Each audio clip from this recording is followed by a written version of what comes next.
Assalamualaikum warahmatullahi wabarakatuh. Innal hamdalillah nahmaduhu wa nasta'inuhu wa nastaghfiruh wa na'udzu billahi min shururi anfusina wa min sayyiati a'malina. Man yahdihillahu fala mudilla lahu ومن يضلل وحده لا شريك له وأشهد أن محمدا عبده ورسوله وبعد. Terakhir, iman harus sempurna. Rukun iman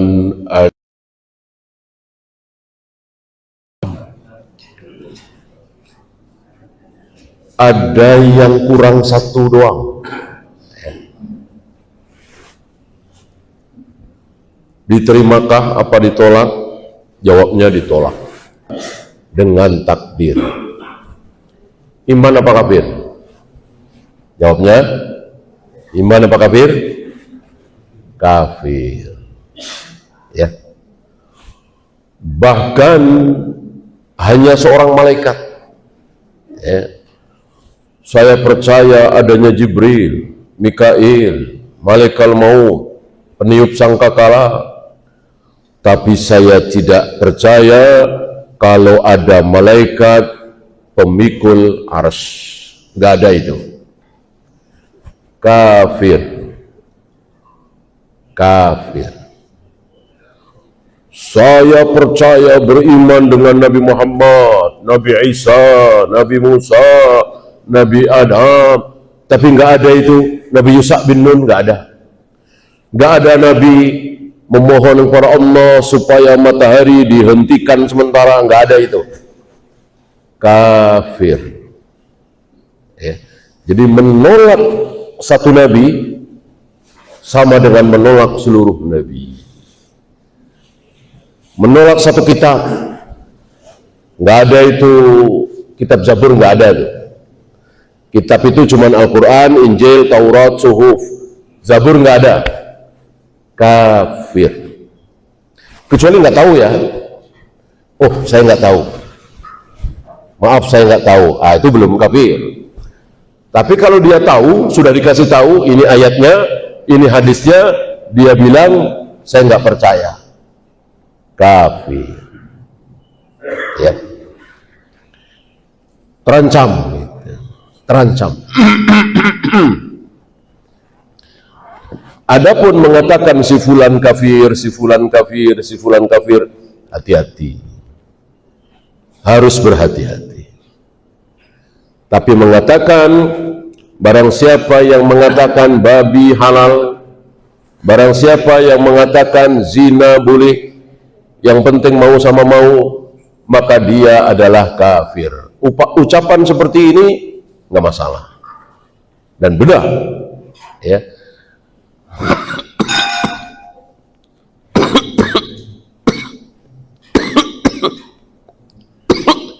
Yang tidak benar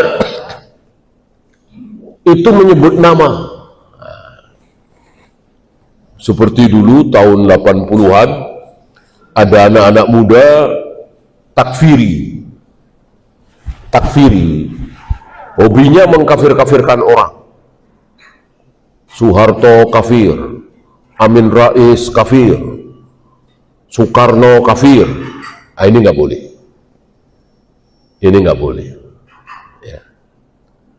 Kalau Lim Suyong kafir, boleh nggak? Ya iya udah jelas ya kan. Kan bukan orang Islam. Bukan orang Islam ya kafir lah. Gitu. Kafir itu bahasa Indonesia apa bahasa Islam? Bahasa Islam, bukan bahasa Indonesia. Ya.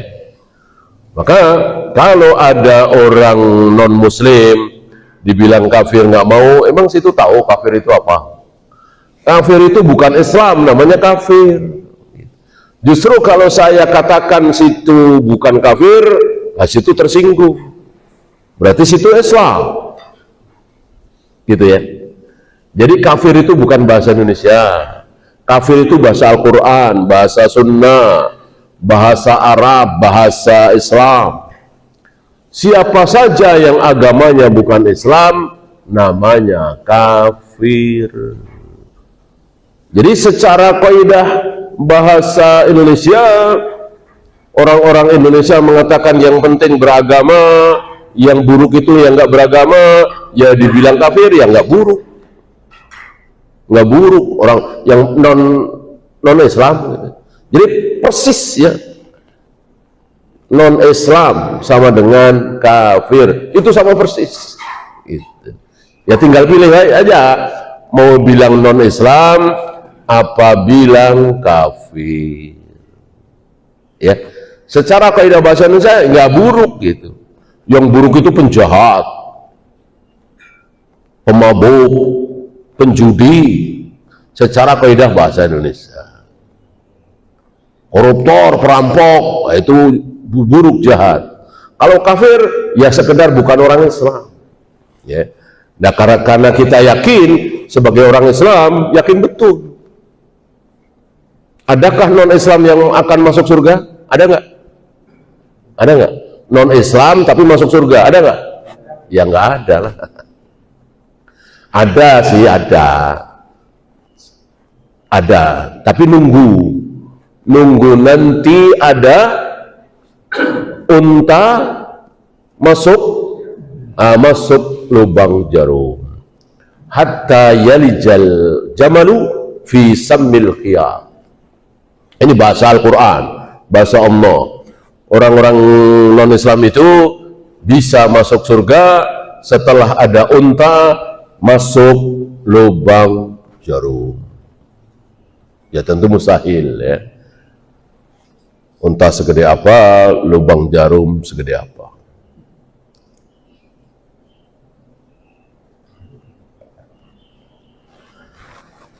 Ya, kita lanjut.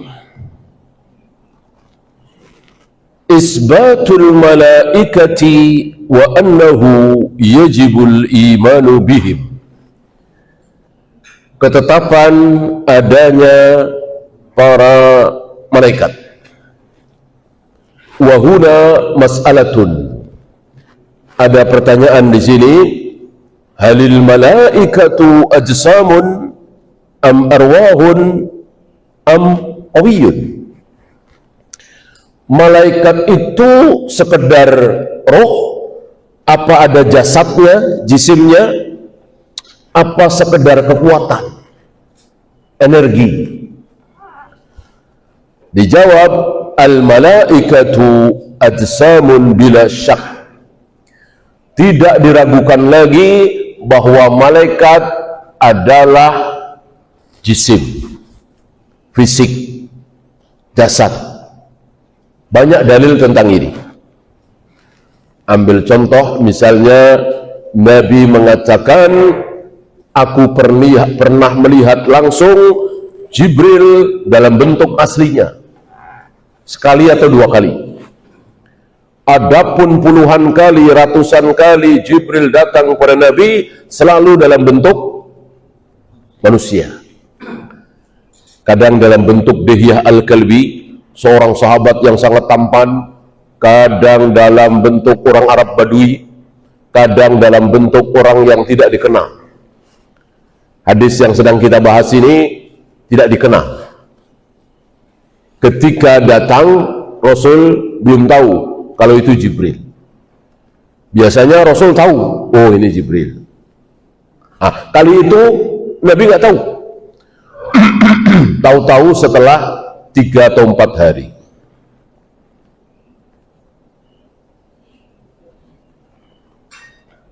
Nah, dalam bentuk asli Nabi pernah melihat Jibril dengan bagaimana dikatakan roh. Roh kan nggak kelihatan, atau energi. Ini batil. Yang benar malaikat seperti kita. Cuman kita tidak bisa merubah bentuk. Malaikat bisa, jin bisa. Ada tangan, kita ini kan ada tangan, ada kaki, ada wajah, ada perut, ada dada, dan seterusnya. Begitu pula malaikat. Ya. Dan begitu pula jin. Jin ada lehernya. Ya. Ada leher jin yang pernah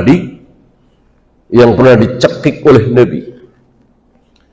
Jadi Nabi waktu itu sholat malam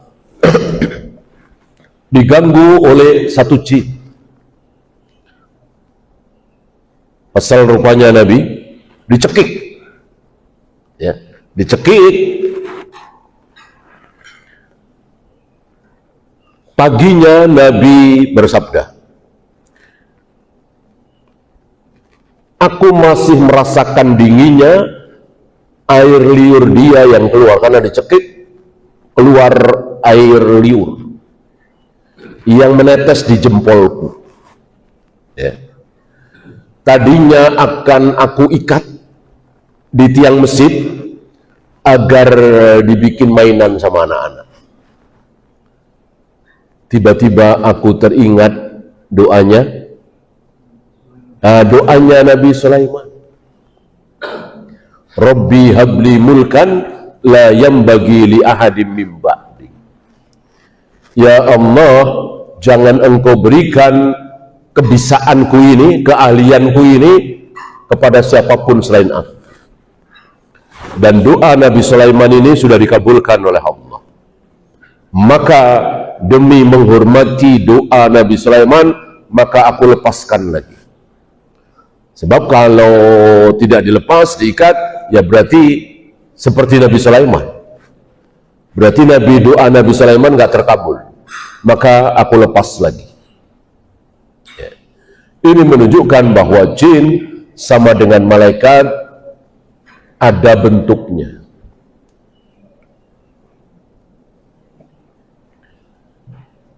Dan tidak banyak yang kita ketahui dari jin dan malaikat kecuali yang ada di Al-Quran dan Sunnah. Apa yang tidak diterangkan oleh Al-Quran dan Sunnah, kita jangan rajman bil ghaib. Jangan mengira-ngira hal yang gaib. Itu kesalahan sebagian kita.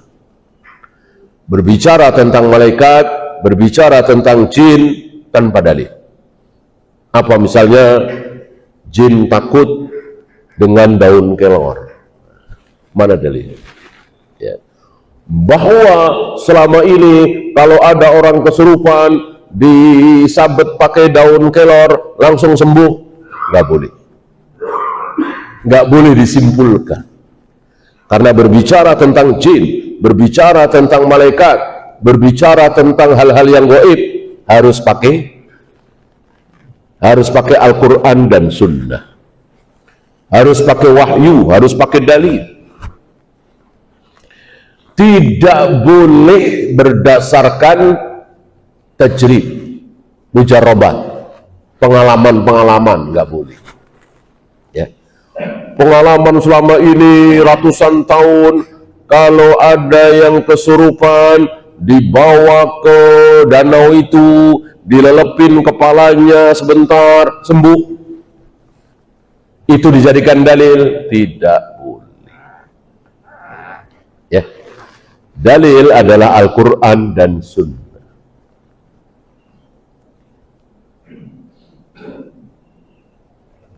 Nggak usah pakai ilmu, nggak usah pakai ruqyah, didiemin saja juga sembuh. Ya. Jin itu kan sama dengan kita, ada capeknya, ada bosannya, didiemin gitu. Sifat jin begitu. Kalau dicuekin, didiemin, ya sudah. Kalau diperhatikan, disebut-sebut, apalagi diberi sesaji, ya mangkinan. Jin itu mangkin. Oleh karena itu kita nggak dengar jin mengganggu di negara-negara kafir Eropa, karena mereka nggak percaya gitu. Dicuekin aja. Walaupun nggak percaya adanya itu ya salah, emang ada. Ya. Tapi mereka nyuekin, nggak pakai jampi, nggak pakai kemenyan, nggak pakai sesaji, itu betul. Udah cuekin aja. Ya. Nah, kesalahan orang-orang kita di negeri kita ini nggak dicuekin. Kasih sesaji, kasih ayam putih, kasih kopi pahit, kasih ini, kasih itu. Oh, senang mereka, senang mangkinan gitu. Padahal maksud kita, maksud saudara-saudara kita supaya jin nggak ngeganggu, justru ngeganggu dari situ. Maka jin itu yang terbaik kita cuekin, anggap aja nggak ada, ya, nggak ada di sini maksudnya. Bahwa jin itu ada, ciptaan Allah, betul. Nggak percaya, kufur. Tapi nggak akan memudaratkan. Ya. Justru semakin mengganggu, semakin cari perhatian kalau kita sebut-sebut. Mereka merasa besar kepala. Gitu ya. Apalagi kita punya ayat kursi, punya An-Nas, Al-Falaq, zikir pagi, zikir petang. Cukup itu. Nggak perlu sesaji, ayam putih, kemenyan, segala macam. Dan jangan dengan cara-cara yang tidak diajarkan oleh Nabi.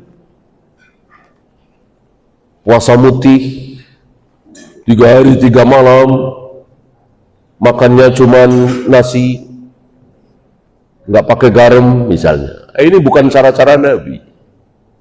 Cara Nabi cukup zikir pagi, zikir petang. Kalau ada kurma ajwa 7 butir di pagi hari, 7 butir di sore hari, baca ayat kursi, An-Nas, Al-Falaq. Yang paling penting, yang paling besar apa? Benteng terkuat seorang muslim supaya terhindar dari tipu daya jin. Tauhid itu yang paling kokoh. Ketika kita mentauhidkan Allah dengan tauhid yang sebenarnya, rububiyahnya, uluhiyahnya, asma wa sifatnya, insya Allah kita tidak akan dimudaratkan oleh jin. Nggak kesurupan, nggak kena santet, teluh, segala macam. Itu yang paling kuat. Oleh karena itu, kebanyakan yang kesurupan, laki-laki apa perempuan? Kebanyakan yang kesurupan itu, kemasukan jin itu, laki apa perempuan? Nah, kebanyakan perempuan. Karena memang lemah secara iman, secara ilmu. Ya. Kata Nabi, agamanya perempuan itu separuh dari laki-laki.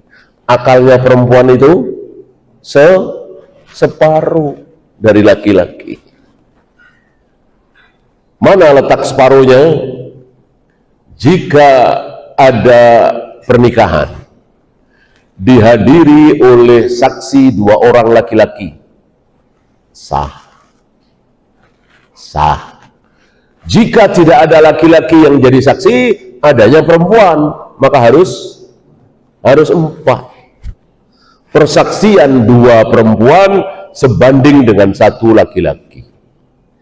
Aturan siapa? Aturan Allah Rabbul Alamin, pencipta laki-laki dan perempuan, pencipta jagat raya alam semesta, yang paling tahu, maha tahu.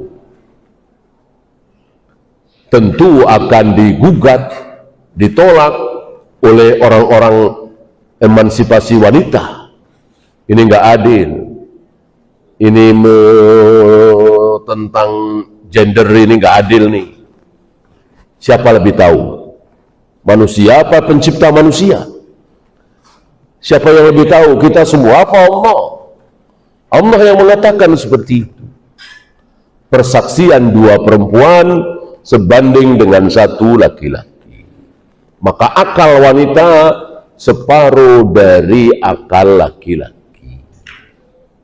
Ya, maka sedikit wanita yang sempurna. Bukannya nggak ada wanita salihah, wanita baik, berilmu.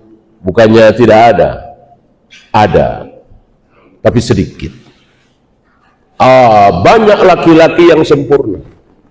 Maka seluruh para nabi, para rasul, adakah yang perempuan?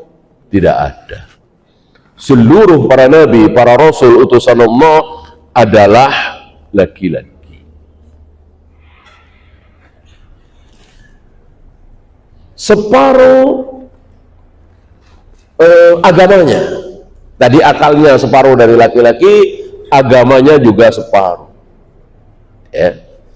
Sejelek-jelek seorang laki-laki muslim, bolehkah istirahat sholat, istirahat saum Ramadan? Nggak boleh. Tapi perempuan dalam sebulan harus istirahat. Kadang 5 hari, kadang seminggu, ada yang 8 hari tidak sholat. Ya. Aturan dari mana ini? Dari Allah Rabbul Alamin, pencipta jagat raya alam semesta.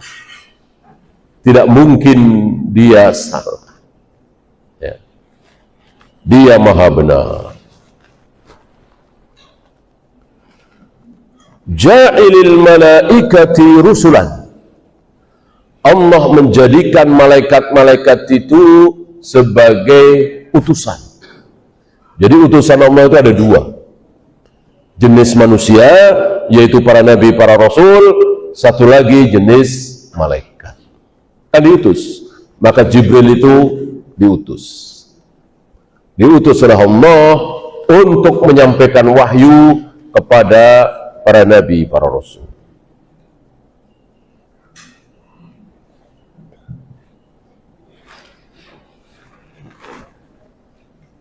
Innahu laqawlu rasulin karim. Ada ayat seperti itu kan, bahwa ayat Al-Quran ini ucapan Rasul yang mulia. Ya. Siapa ini belum lama ini yang di Zaitun itu, dia salah faham dengan ayat ini. Ya, dikiranya ini Rasulullah gitu. Innahu laqawlu rasulin karim. Sungguh ayat Al-Quran ini ucapan Rasul yang mulia, dikiranya ucapan Nabi. Ya, siapa itu namanya? Gumilang ya. Dia salah faham dengan ayat ini, dikiranya Rasul di sini Rasulullah Muhammad SAW. Maka Al-Quran ini ucapan Nabi. Maka murid-muridnya dikatakan, qala Rasulullah, a'udzubillahi minasyaitonir rajim. Bismillahirrahmanirrahim. Kutiba alaikumusiyam kama kutiba alal ladzina min qablikum. Dia salah paham. Rasulullah bersabda, yang dibaca Al-Qur'an. Rasulullah bersabda, yang dibaca Al-Baqarah. Karena ada ayat innahu laqawlu rasulin karim, bahwa Al-Quran itu ucapan Rasul yang mulia. Dia nggak tahu bahwa Rasul yang dimaksud di situ adalah Jibril. Karena Nabi Muhammad Rasul, utusan, betul, Jibril juga utusan. Utusan dari jenis malaikat, sedangkan Nabi Muhammad SAW utusan dari jenis manusia. Dua-duanya utusan Allah. Jibril mendengar langsung ucapan Allah, Al-Fatihah itu, Al-Baqarah, Ali Imran, disampaikan kepada Nabi Muhammad SAW, utusan dari jenis manusia, lalu Nabi menyampaikan kepada seluruh manusia. Panji Gumilang salah paham. Dikiranya Rasul di situ Nabi Muhammad. Maka Al-Quran ini ucapan Nabi Muhammad katanya. Nggak ada bedanya dengan hadis. Hadis mereka nggak pakai. Bukhari, Muslim, Abu Daud, Nasai, Tirmidzi, apa itu? Nggak pakai. Dengan penuh kesombongannya.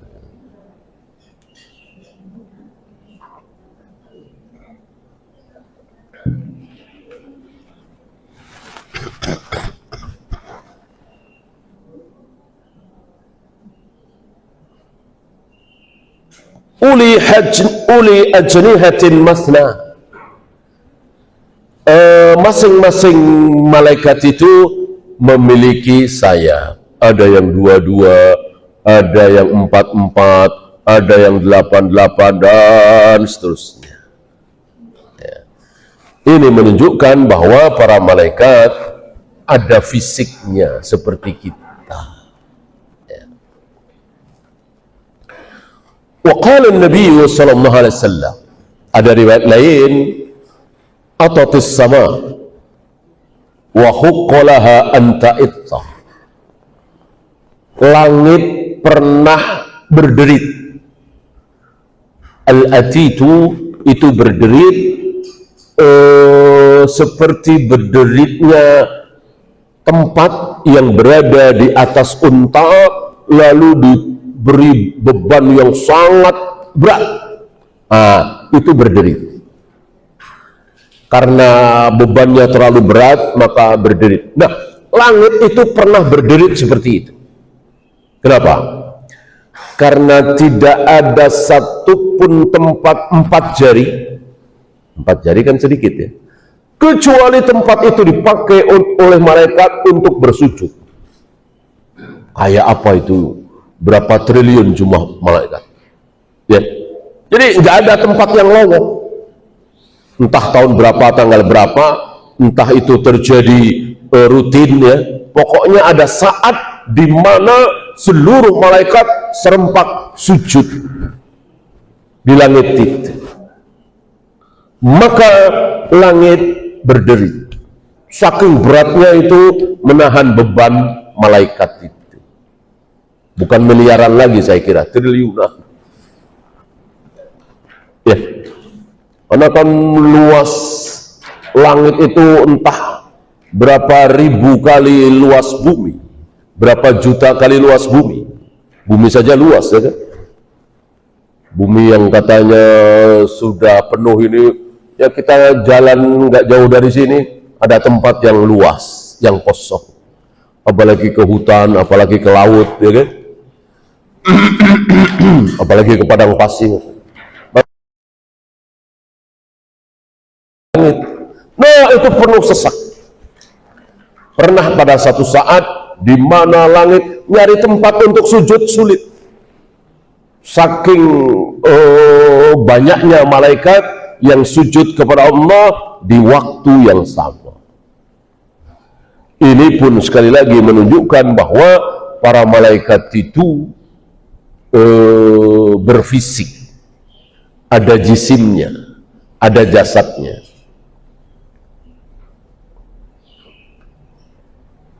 Oleh karena itu, kalau hari ini atau kapanpun tidak ada manusia yang menyembah Allah, yang sujud kepada Allah, Allah tetap besar. Yang sujud kepada Allah, yang taat kepada Allah itu udah triliunan. Dan mereka kan tidak mati kecuali nanti hari kiamat. Adapun manusia kan lahir mati. Lahir, kemudian dewasa, tua, mati. Lahir, dewasa, tua, mati. Malaikat tidak. Terus hidup. Tidak ada yang mati kecuali nanti pada hari kiamat. Kullu syai'in halikun illa wajhahu. Adapun hari kiamat tidak ada yang tidak mati. Semuanya mati semua. Jibril mati, Mikail mati, bahkan malaikat maut mati. Peniup sangkakala akhirnya mati. Hanya Allah lah sendiri yang terus hidup.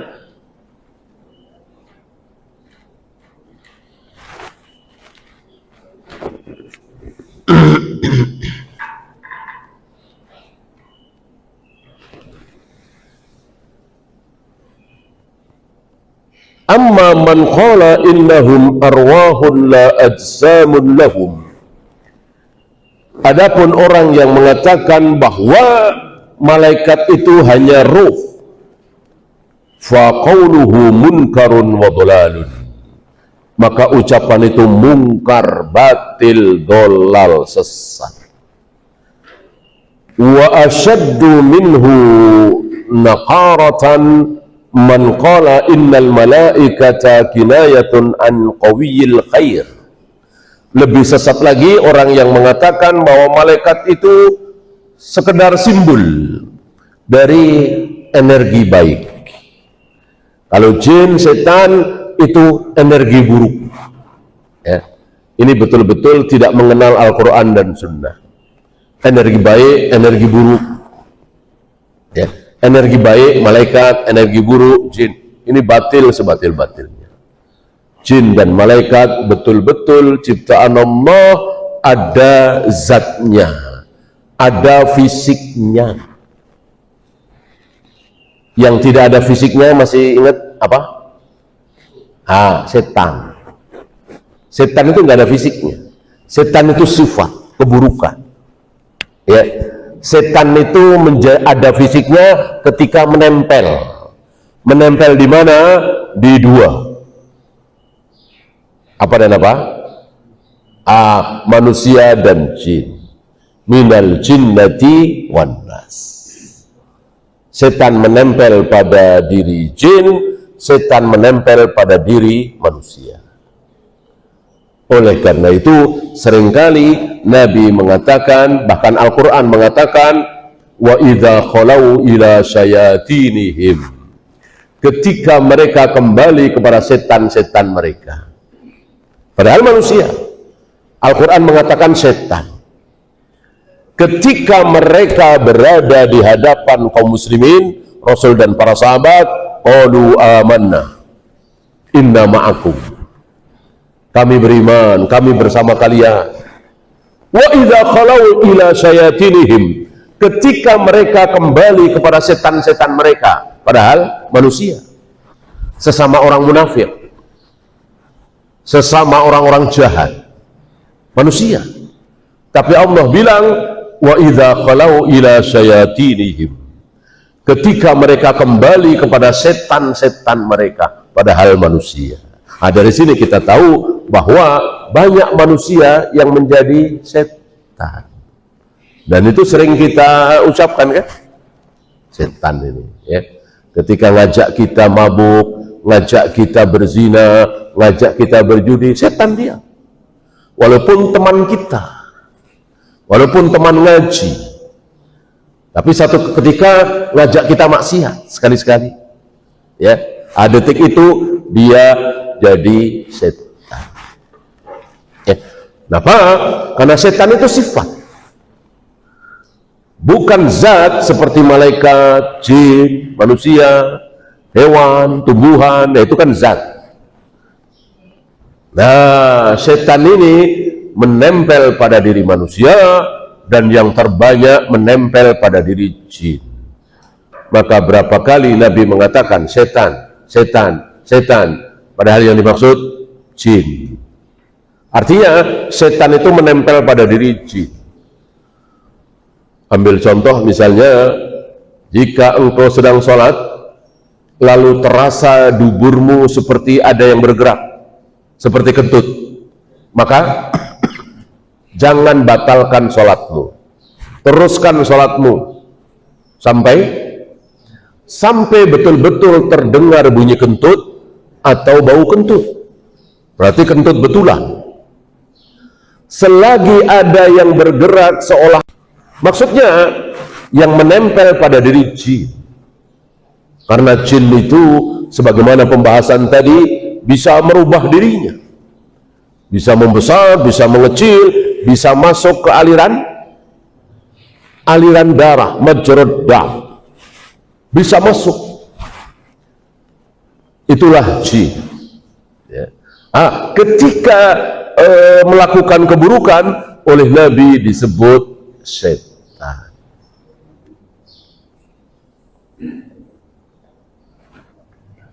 Seperti yang dicekik oleh Nabi itu, kan jelas jin, tapi Nabi menyebut setan. Gitu ya.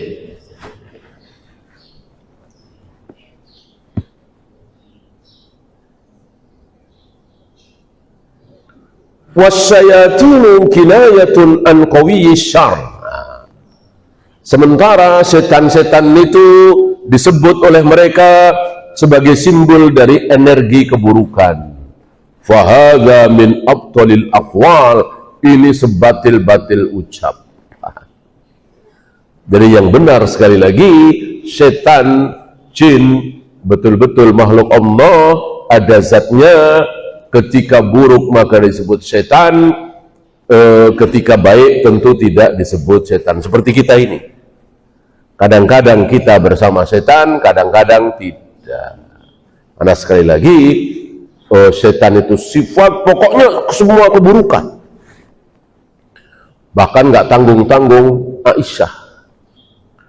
Aisyah ibu kita, termasuk dari ummahatul mukminin, ya, pernah disebut setan oleh Nabi saat Nabi berada di giliran Aisyah, tidur bersama Aisyah malam-malam, ya, kalau kata kita mungkin jam 12 malam, jam 1 malam, ketika Aisyah sudah tidur kan, tapi Aisyah ternyata terbangun, pokoknya nggak tidur, ya. Nabi pelan-pelan geser, pelan-pelan turun dari tempat tidur, ya. Aisyah tahu, gitu. Ya, dasar perempuan, ya, walaupun istri Nabi ada kecurigaan. Kalau kata kita ini kalau perempuan sekarang, ya, ini mau kemana nih, malam-malam gini mau kemana?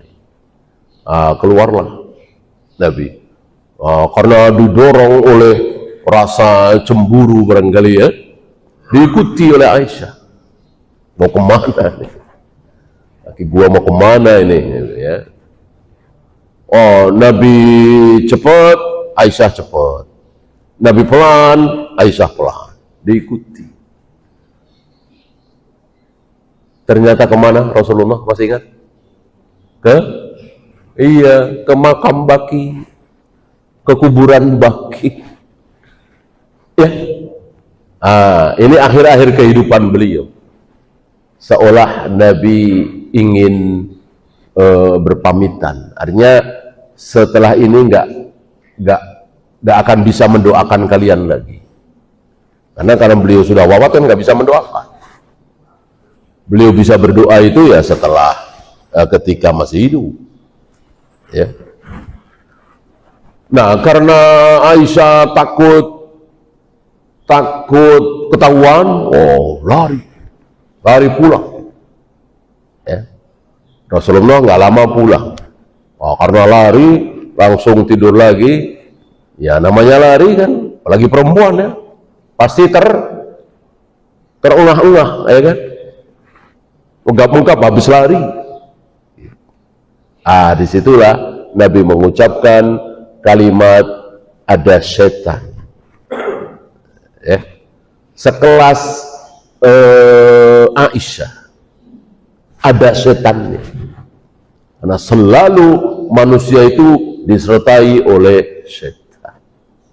Maka kita jangan terlalu pede mengatakan Allah bersama kita, Allah bersama kita, Allah bersama kita, ya. Bisa, Allah bisa bersama kita, bisa tidak, untuk kebersamaan yang khususiyah. Ambil contoh misalnya, innallaha ma'as sabirin, Allah bersama dengan orang-orang yang sabar. Berarti kalau nggak sabar, nggak bersama Allah.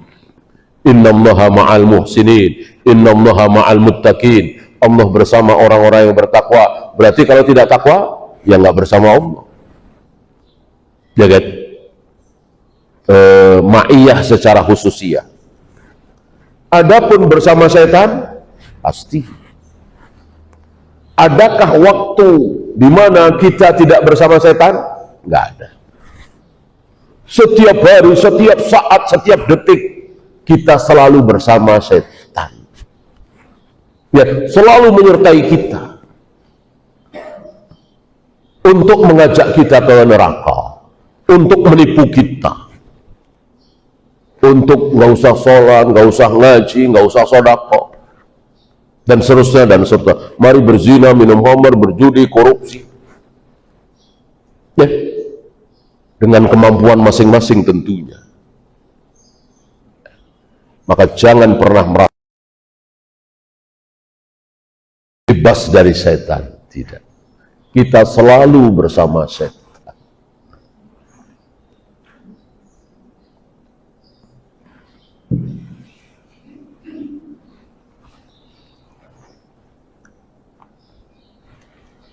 Nah, tentang malaikat ini